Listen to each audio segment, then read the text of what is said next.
Для всех желающих изучить ассирийский язык мы подготовили видеоуроки. Первая часть этих уроков – это ассирийский алфавит, аллаб-бит. Первая буква ассирийского алфавита – аллаб. Аллаб – первая буква алфавита. Она не обозначает никакого звука. Служит в качестве подставки для огласовок. Также ставится в конце слова, если оно завершается огласовкой «скапа», а также «зляма», о которой речь пойдет в следующих уроках. Буква «аллаб» похожа на двойку. Она пишется в два приема. Сначала пишем основание вроде тире, затем опускаем вторую половину, похожую на длинную запятую. Высота «аллаб» равна высоте одной клетки в тетради.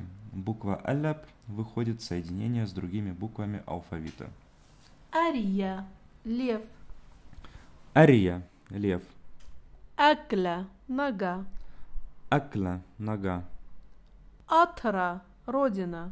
Атра – родина. Ата – флаг. Ата – флаг. Вторая буква ассирийского алфавита – бит. Звук «б» на письме обозначается буквой «бит», которая пишется на строке в два приема и соединяется с двух сторон. Бит с огласовкой «скапа» произносится «б». Бейта – дом.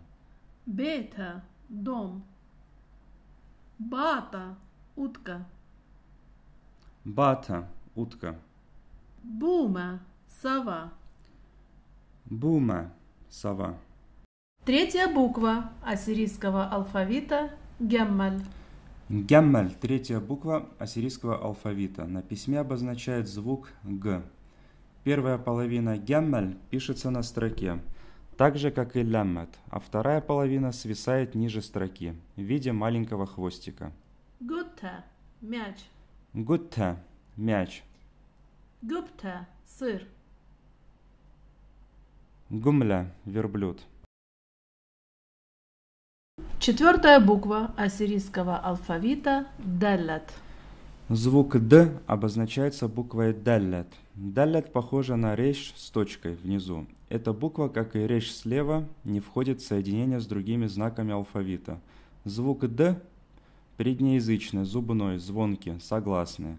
«Даллят» пишется в два приема. Сначала вырисовывается закругленная дуга, а затем ровная линия основания. Внизу ставится жирная точка. Дебба – медведь. Дебба – медведь. Дива – волк. Дива – волк. Дера – монастырь. Дера – монастырь. Следующая буква ассирийского алфавита – хи. Звук «ги» обозначается буквой «ги», произносится с придыханием, как небольшой выдох. «Ги» – глухой согласный звук. Этого звука нет в русском языке.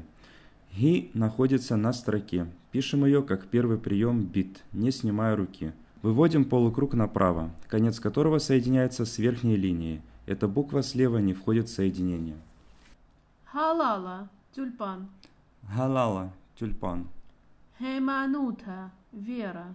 Хейманута – вера. Хава – воздух. Хава – воздух. Хола – юла. Хола – юла.